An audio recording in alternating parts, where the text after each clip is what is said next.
Welcome to The Daily Show. My name is Jon Stewart. You might have thought it was the media's job to cover both sides and to criticize both right and left.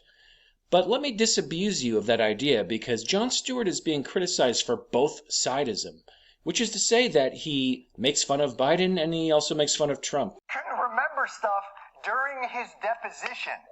Do you understand what that means?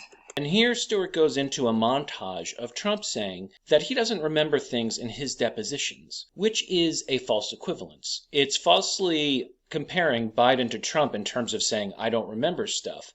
However, in the context of Trump, he is being deposed and he's trying not to incriminate himself.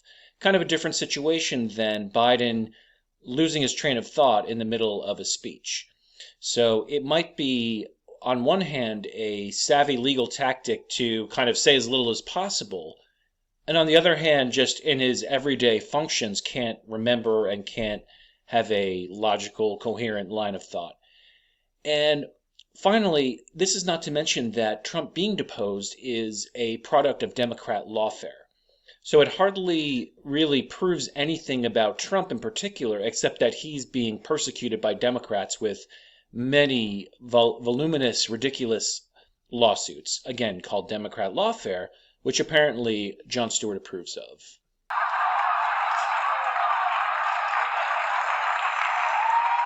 You can see after Stewart goes through that montage of Trump saying, I don't recall, Stewart has that smug, self-satisfied expression, kind of a punchable face, not to promote violence, and the audience loves it. They're like, oh my God, we thought you were going to criticize Biden, but now you're in our comfort zone. Now we're hating Trump.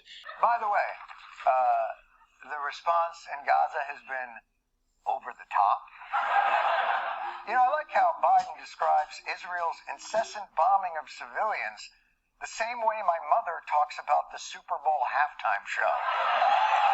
Stewart says, you're calling Israel's response over the top, quoting Biden.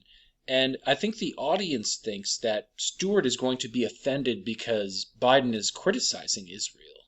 But instead, Stewart is criticizing Biden because he's not criticizing Israel enough, if you follow.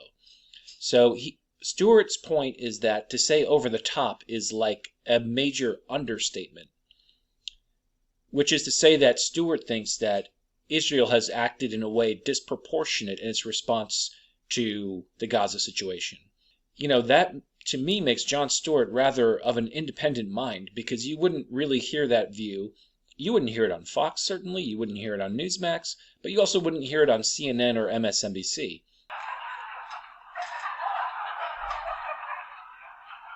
Fire everyone. So that's Jon Stewart reacting to Joe Biden's kind of weird TikTok Super Bowl thing. And I think this is why some leftists are upset, because, I mean, even me coming from the other side, who doesn't agree with Jon Stewart, he is funny. And I'm not just saying that because he's going after Biden. As a comedian, he has good timing, he is good on camera, and he's intelligent. I don't like his agenda, but I'm going to give him that. So liberals are upset that he's going after Biden a little bit, and they're saying it's both-sidism. And that was an example of a kind of devastating critique of Biden. Look, both-sidism is kind of what journalists are supposed to do. So this whole concept of both-sidism is funny because it shows that leftists believe that the media is only supposed to shill for Democrats. And when you're not doing that, you're guilty of both-sidism, like, oh, you're drawing a false equivalence between Republicans and Democrats or Biden and Trump. Here's an article from The Atlantic, headline, A Hail Mary to Save the Daily Show. Jon Stewart's return to the show he popularized isn't a mere nostalgia ploy. It's a sharp spin on an old format. And it is an old format. This idea of a cable news show is not necessarily something that we're all watching. There's Stewart at his return to the Daily Show at his desk. And the author writes, for me, the experience of watching The Daily Show belongs to a different bygone era of TV. Either I flip my cable box over to Comedy Central at 11 p.m. if I happen to be channel surfing that late, or I caught up on my DVR the next day, eagerly fast-forwarding through the ads to get to Jon Stewart's monologue.